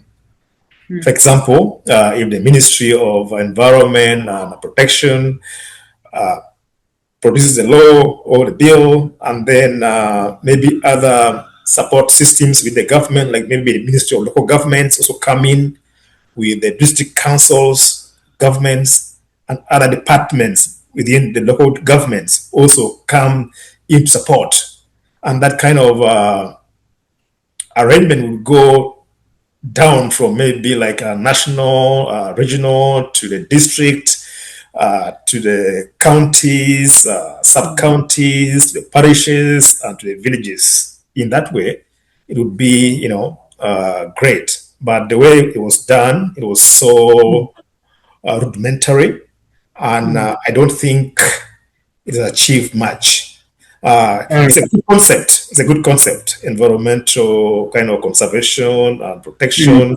Yeah. And in general, if I bring from environmental economics part of it, even the waste they're collecting, would be of economic value. We have in environmental economics that kind of tools to manage. So, like in environmental economics, we provide like clear benefits, kind of valuing natural resources, creating market incentives to stop pollution, and to guide even better policies. See, I'm trying to talk about that. Entails economic, environmental economics. If they've done it in a more formalized, in a more civil way, it would come across as some environmental, even economics as a sector. But the way it was done, it doesn't bring much, because like where I live here, environmental issues are very important. And I think the citizens have been enlightened about the importance of keeping the environment clean. You will never find anybody on the street throwing any garbage on the street. Everybody would keep their waste in their handbags or in their hands until they reach a garbage can, and then they will dump there. If you are seen trying to discard any item from the window of your car or from your pocket, other citizens will come up and challenge you on that.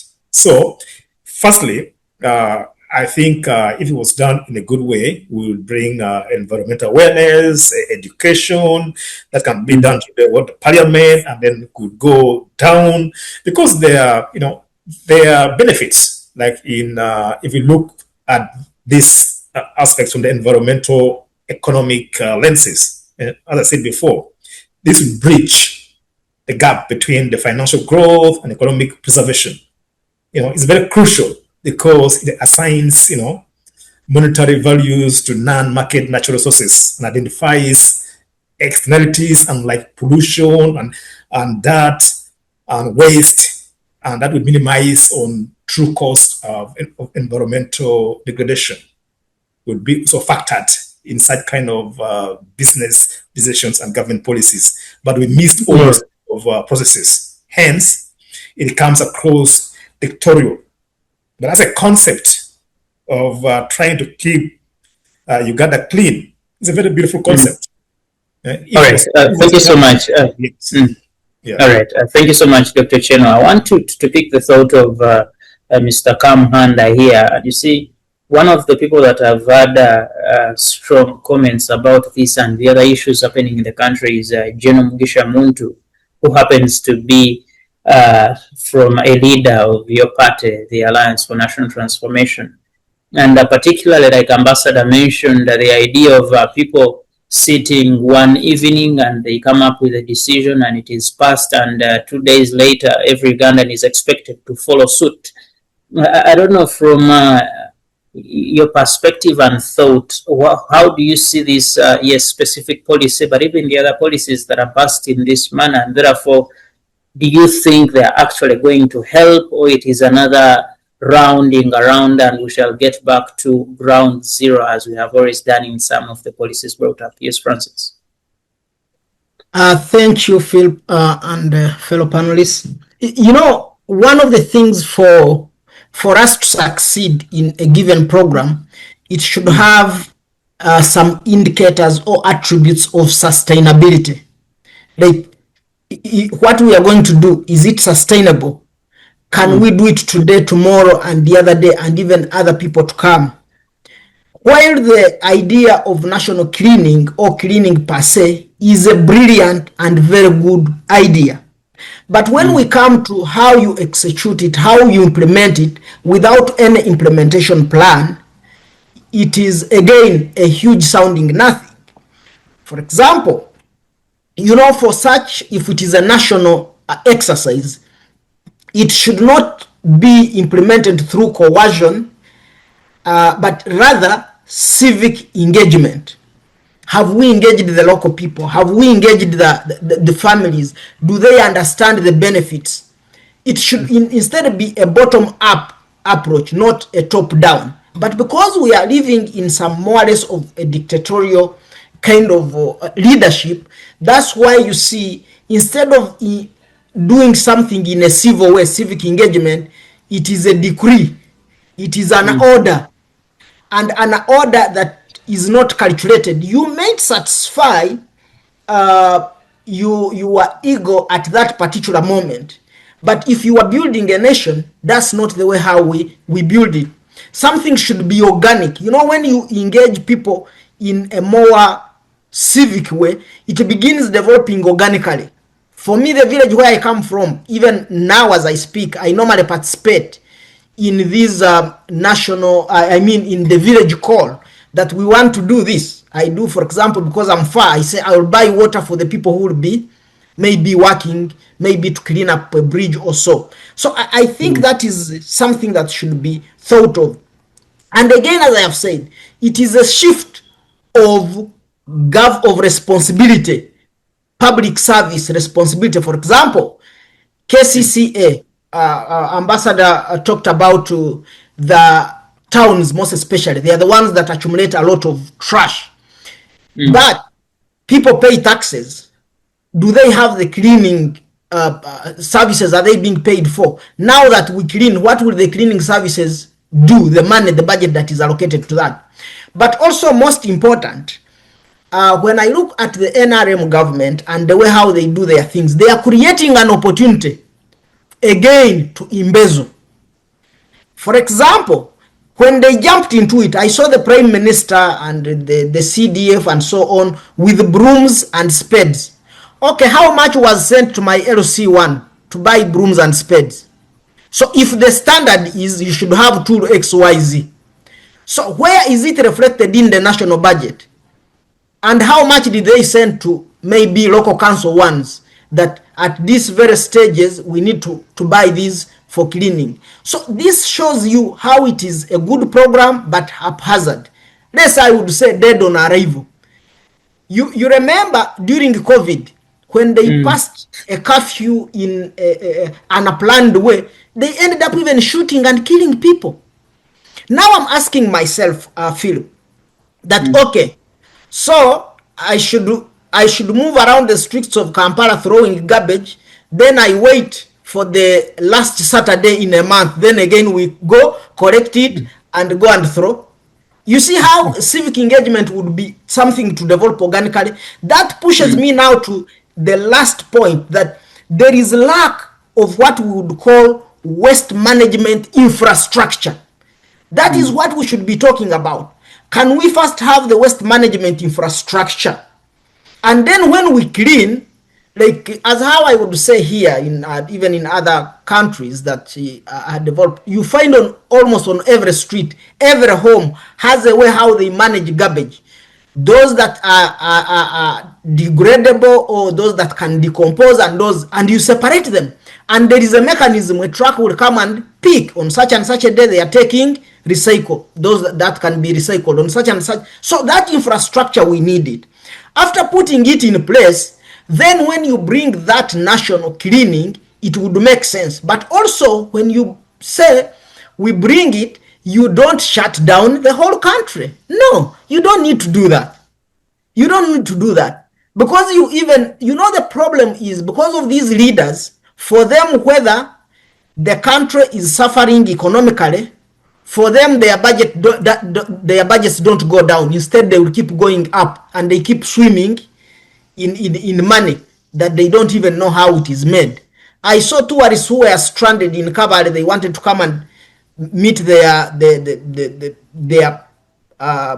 flight at Entebbe, but they were stopped. And now, because now the police, the army, they are operating on orders, they don't think outside the box. The people who give them orders also don't think outside the box. So you find the whole thing is chaos. Now, you have said that some of the people were beaten and others arrested. We are still saying that prisons are full. We don't know where even to put people. And now you are again arresting other people over nothing. So it doesn't make sense. But for me, I would say that I wouldn't even say that there are implementation gaps, because there is not even an implementation plan. It is something that needs to be rolled back. You sit and then we discuss, as how everyone is saying, everybody should be engaged, and we see the loopholes. For me, by the time they were talking about, I said, what are they going to do, the Seventh-day Adventists? And if in any case, if you are saying all the 45 millions are going to clean, wherever we are, you start from there. Does it need 4 hours that you shut down half a day? Because we have 8 working hours, right, in a day. A whole half day? No, it does not make sense. And then another thing is, okay, if people can evade it, and I say, okay, you say no movement, then I stay at my home doing nothing.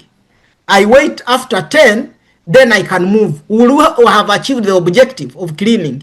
So I still believe that it is important we go back to the drawing board, but you only go back to the drawing board if you have that wisdom of planning. But if you just swim into action, like as how they are doing, again, it is a huge sounding nothing. It is not sustainable. Thank you so much.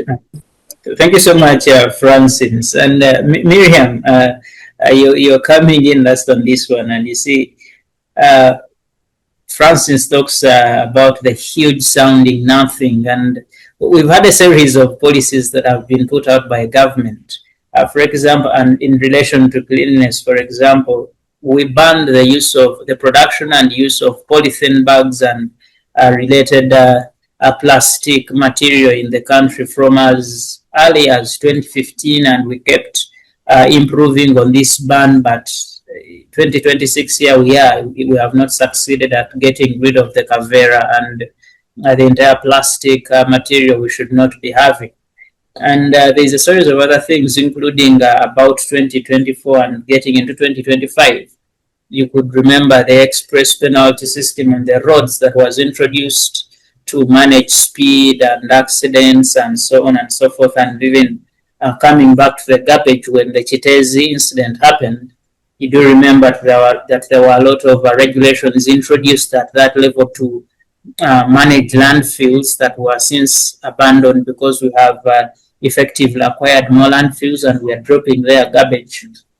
When we had accidents recently on the roads and about 21 young learners from King David Junior School died, the government came out with a policy. One of them was banning school trips and tours at all levels, whether they are academic or just for having a bit of fun. They were abolished, and a lot of other things were introduced at that level. And this idea of when there is a problem, we take a decision that very day and we want it to be implemented, and somehow it fails, we go back to ground zero. Miriam, from where you sit, do you see a future with this, and are we going to succeed? But more importantly, this way of doing things, what does it say about how we manage our nation? Miriam, if you can do that. I see our time is really fast off, but as briefly as you can. Thank you, Phil. I think you've summarized it well, and not to repeat what other panelists have said. That's what I talked about earlier, the firefighting kind of attitude. The biggest problem we have is we have a systematic failure. The government, the public institutions generally are not working. So when they want to do something, it's just like it comes, springs from the top. Someone's maybe pick an idea and kind of they feel like they can throw it in and it implements, and what? It works the magic that they have failed to do for the last 40 years. The biggest problem is, like Francis said, we don't even have a problem for managing infrastructure, garbage disposal. So when you clean, where do you throw the garbage? Or when you clean, are you just, is it sustainable? These people rounding up people, beating them. So what if the scheduled day people just go to, in Uganda, people can just board buses and go to the village and just leave the area empty and then came back when you are done. And it's not like people don't like cleaning, but to what end? To what end? And it's not just cleaning. You can't just, there is a saying like you can't just push rubbish, like you have visitors, you shove rubbish under the carpet and you pretend that your sitting room is clean. So we are cleaning the garbage. We don't have public toilets. We don't have dustbins, even the disposals where to put the garbage. You talked about the Chitezi dump site, which crashed because the landfill was overfilled. Right now, the second one is overfilled. So garbage is all over us, is everywhere. KCC can't even manage the garbage in the city. We pay taxes for all these things to be done. So when you are telling people to just come up and pick trash once a month, that should be supplementary to an already working system. It shouldn't just be the only, fixing solution that you are looking at to fix the big problem that you have around and you can't fix systematically. So if the prime minister or whoever, now the CDF is like the in thing, it's everything is the CDF. But what has the CDF got to do with garbage? I think he has a lot to do in keeping his constitutional mandate and managing garbage in the city. So the KCCA city authorities, it doesn't have to be KCC alone. If you are cleaning in Bushenyi, there is Bushenyi Town Council, Barara City, wherever. Even in the villages, like Francis said, we grow up cleaning up Burunji Bwansi.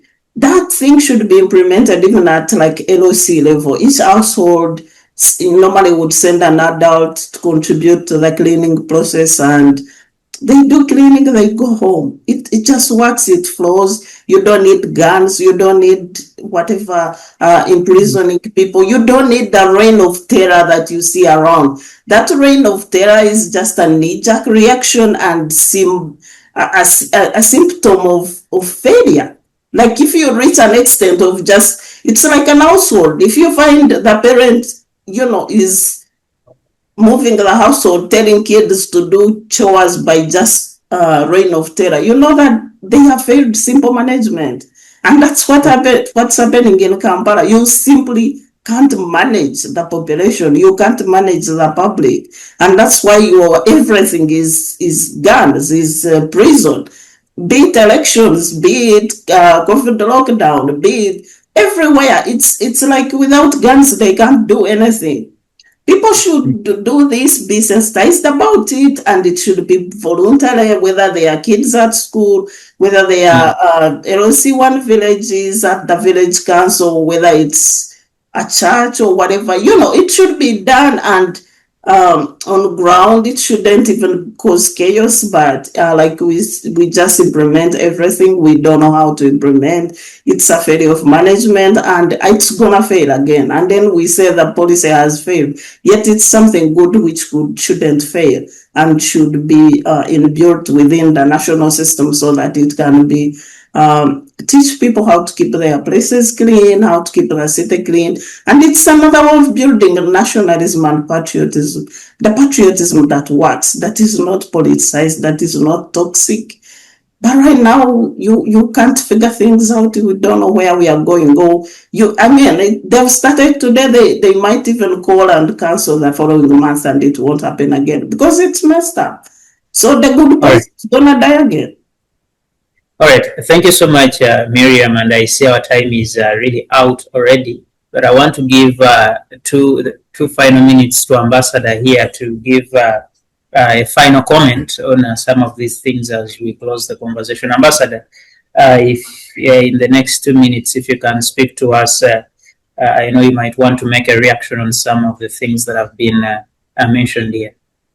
No, thanks very much indeed. I think the very, very last thing I feel I should say is we have, as a nation, leadership or civil society to reduce the content of politics in the national life. Because where we live, you're talking to the diaspora Ugandans. Politics is not everywhere. You can live and spend a year without any issues. You come in when the year is for elections, for instance. Hospitals work. A thing like, for example, now this cleaning the city, and the roads are blocked, and everybody must be. It would have been done technically, for example, one zone of the city this month will be working, cleaning up, and then the population, drivers and pedestrians, guided by diversion signals, that you take not Ginger Road, but you take Gayaza Road, for example. So that in this kind of way, brains are being used to run systems. But if you just jump and say, everybody up, and congestion even on daily basis. So there would have been a possibility of saying, we want to clean the city.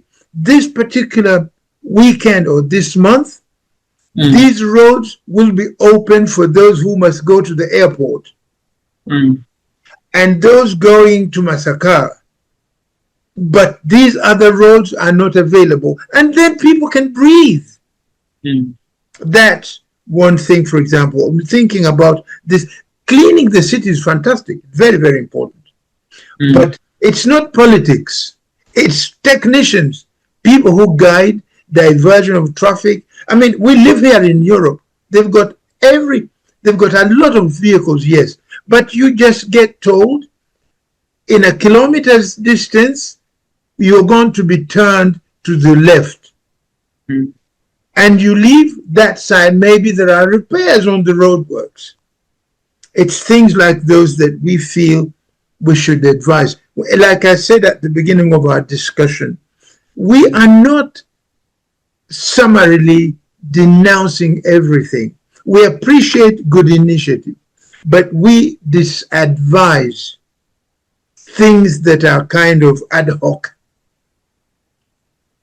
That kind of thing is what we feel is our contribution. When we live abroad, there are things we see that happen, and we advise. I think the other thing I thought I needed to say in a kind of the last statement is that discussion is necessary in the country.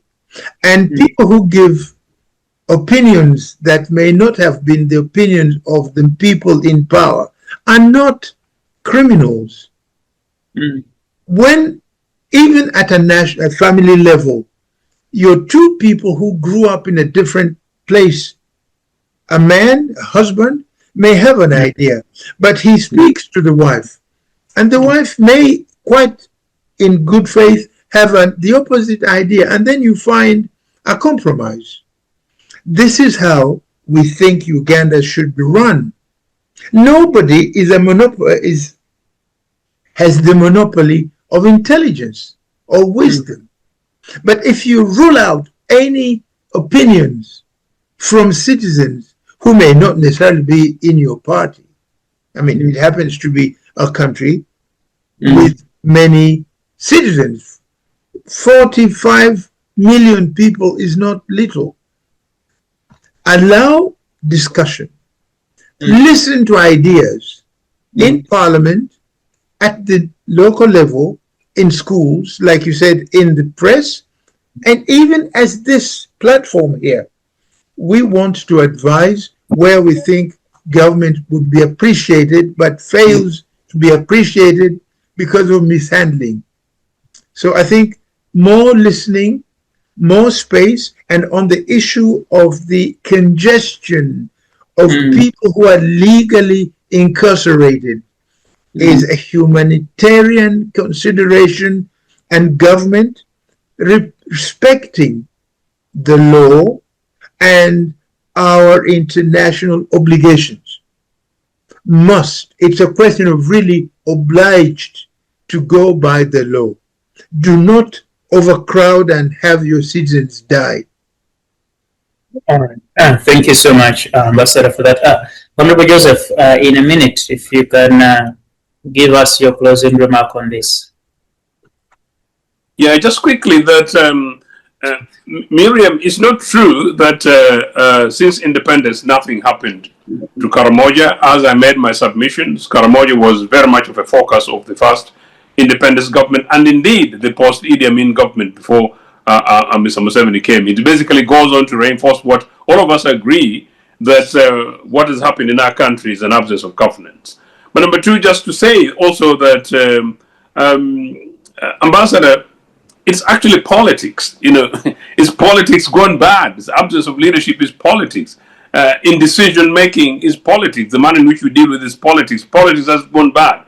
I think Ugandans need to wake up to the reality that we need to engage, particularly younger people of the Phillip generation and more, to begin to participate, to know that it is possible to pick from you that wherever you are in Europe, there are certain things that are happening, and there's no reason why they can't happen in Masaka. But also from some of us to say that, look, certain things happened in Bushenyi before Miriam was born, and it was through and by her grandparents and her parents, and it worked.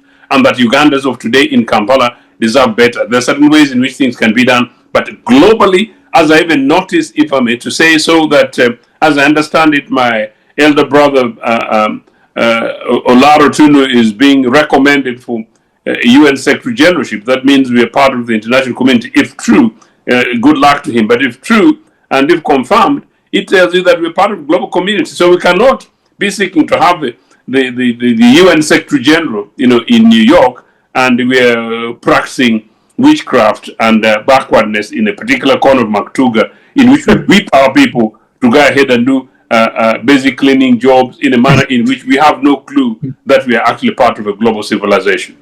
All right. Thank you so much, Honorable Dr. Chen. Your final remark in a minute or two. Thank you very much for making me laugh, Joseph. That's nice. Joseph is comic. So in brief, I must say that thank you all for your insightful submissions. In summary, I'd like to relay about the importance of rule of law and human rights. I find that lots of political activists and civil society leaders who are being detained beyond the 48 hours. That is unlawful. It's unconstitutional. It's unconstitutional. No, it's unconstitutional. So, as a country, I think we need to be open to listen to divergent opinions and views. Having divergent opinions does not mean, we are enemies. We might just be opponents. And it's healthy to have diverse opinions. So I would encourage the key stakeholders, and especially the government of Uganda, should become more tolerant to that regard. And secondly, about the environmental health and awareness and protection that is being advanced by the Kampala regime, as I said before, is not a bad idea or concept, but the way it has been done leaves a lot to be desired. I think it's not too late. They can still go back to the drawing board and make it more civil and formal, so that can be embraced countrywide and in a more respectful way. And thirdly, I would like to also again say that I realize that our parliament especially has been compromised from the onset as they were sworn in. When you see the Speaker of Parliament belonging to a pressure group, and that compromises a lot, that will compromise their potential to be impartial, to facilitate difficult national issues. Hence, as a country, we need to draw our lines very clearly. And above all, environmental conservation, protection, and health is a noble idea. I do support it, but in a more noble, civilized setting. Thank you. Thank you so much, Dr. Ochen. And Francis, your final remark about these things. Thank you, fellow panelists and everyone who has participated. It's really enriching. I would say that cleaning a country is not all about picking litter on a Saturday morning.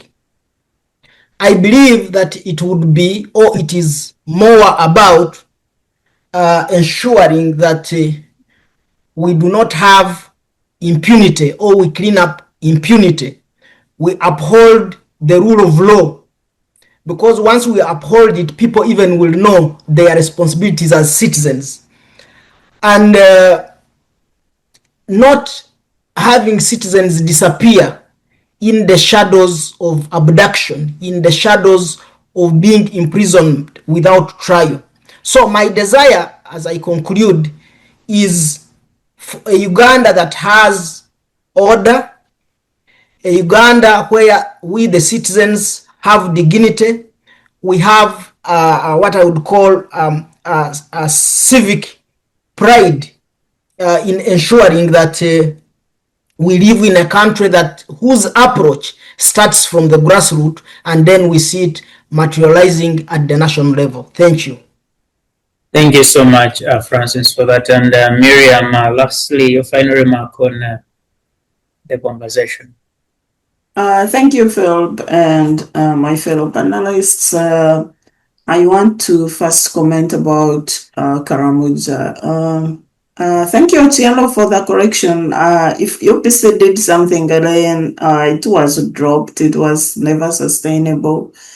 But I was thinking, this Karamoja is an area right now which is rich in minerals. We know there is a lot of land grabbing, quote unquote.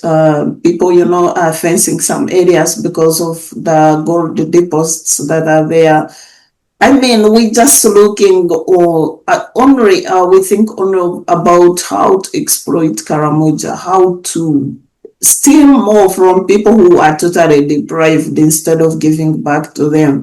And then you wonder, all these people who are going to mine gold or do whatever, why can't they just think about the people there, think about the livelihood of the people there who are suffering and who don't have what to eat year in, year out. It's not like Karamoja is a barren area like we like to call it, but in Uganda, anything that is not naturally, working, we think it can't be fixed. But it's an irrigable land. It's we have enough water sources to supply to that area. And someone I know commented about, if you can grow food in Saudi Arabia, which is a desert, or Israel or Egypt, why not Karamoja, which is simply semi-arid? They receive some rain, so it's a short season, but that rain is even enough to grow sustainable crops that can last them a year before another rain season comes. But the planning is not there, no commitment, no nothing. And the same thing applies to the cleaning process. So we copped cleaning. Yeah, we copped from neighboring countries, Rwanda, Kenya. People are doing Burundi. But you see, people need motivation before you match them to the road to pick the rubbish. What is the motivation? How can you clean roads which are just potholes and just piles of mud? We don't even have a road network to clean for beginners. We don't have places where you dump the rubbish. So who is supposed to be cleaning right now? Actually, it should be the citizens matching the government and the public service to go and clean the roads instead of the other way, because they are the ones not doing their job. Thank you. All right, Miriam, thank you so much. And ladies and gentlemen, thank you so much for your time and for the knowledge you have shared with us here on today's Diaspora Show. It is always a pleasure and amazing to have you all from where you are to make a contribution, especially on matters that are shaping our Republic, Uganda, but by extension, the region, the continent, and the world. We do appreciate your time. We do appreciate your knowledge, and indeed, we look forward to having you more on this conversation. And special thanks to our viewers for joining to get some of the knowledge shared here, and certainly we do promise that we shall continue having these conversations. My name is Phillip Mulisa, and thank you for being with us here, and see you next time.